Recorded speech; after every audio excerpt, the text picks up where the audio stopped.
Hey everyone, and welcome. Today, we're going to break down a really powerful framework for anyone who follows the inner circle trader methodology. We're going to build a super simple, actionable checklist that's all about bringing clarity and precision to your trade entries. It's all based on some great insights from T-Trades, so let's just dive right in. I mean, if you're a trader, you know this feeling, right? You're staring at the charts, you see the price moving, but there's that little voice in your head, that nagging uncertainty. Is this the right spot? Should I get in now? Am I too late? It's that constant second guessing that can really mess with your results and cause you to miss some great opportunities. Well, that's exactly what we're tackling today. Think of this as a filter, a straightforward checklist that, once you have your general idea of where the market's headed, your bias, it helps you confirm if the market is really ready to go.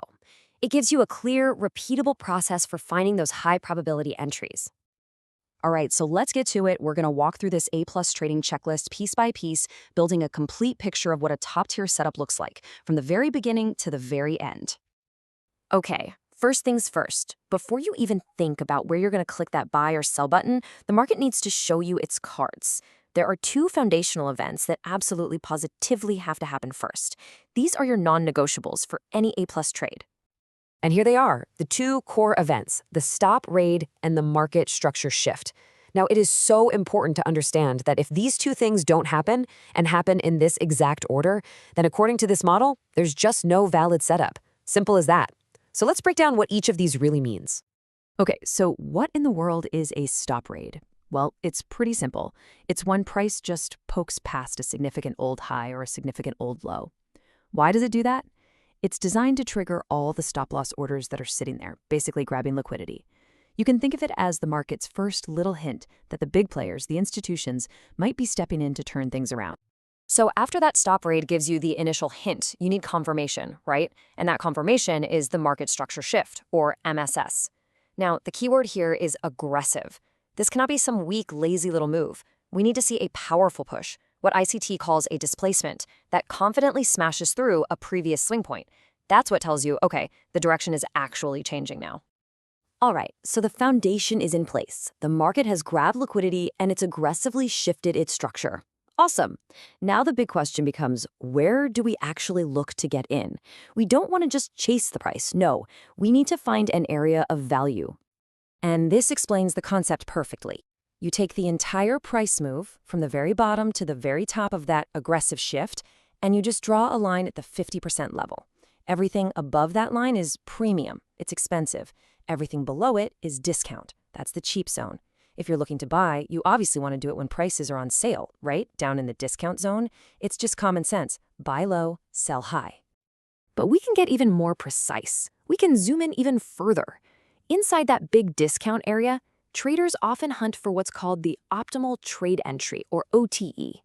This is a very specific zone, usually found using Fibonacci levels, which is just a tool to find potential turning points. It basically represents an even deeper discount, and therefore a higher probability spot for price to reverse from. It really helps you narrow your focus. So, let's recap.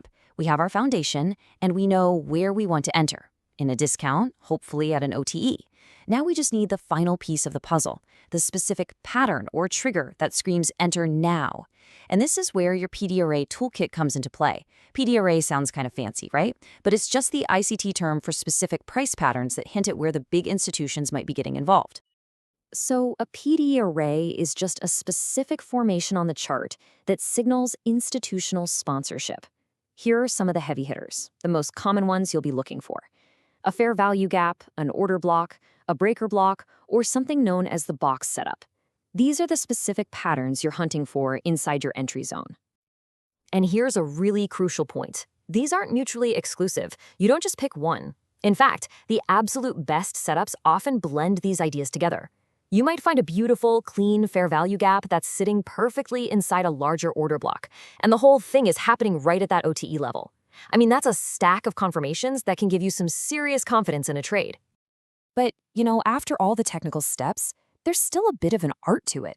There's an element of discretion. As the creator of the source material, T-Trades says, at the end of the day, I just do what catches my eye the most. And what that really means is learning to recognize which of these patterns looks the cleanest and the most obvious on the chart in that moment.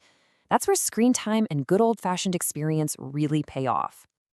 Okay, so we've looked at all the individual components of the puzzle. Now, let's put it all together and review the complete checklist that you can use in your own trading from start to finish. And there it is, the whole shebang. Number 1, you need that rate on liquidity. Number 2, you wait for that aggressive shift in market structure. 3, you let price come back to a value area, a discount if you're buying, a premium if you're selling. And finally, number 4, you find a clear PD array inside that zone to pull the trigger on. That's the whole process. The power of any checklist isn't in just knowing the steps, it's in actually following them. The biggest mistake you can make is to jump the gun, to get in before that market structure has really shifted, or to chase a price way up in a premium zone. The key to making this entire thing work is the discipline to patiently wait for every single one of these boxes to be checked. No exceptions. And that really brings us to the final thought here. This isn't just some abstract theory. It's a practical tool you can use to build consistency. But having a clear framework is only half the battle. Having the patience and the discipline to follow it, well, that's the other half. So the question I want to leave you with is this. Now that you have the checklist, how are you going to apply this kind of systematic discipline to your own trading?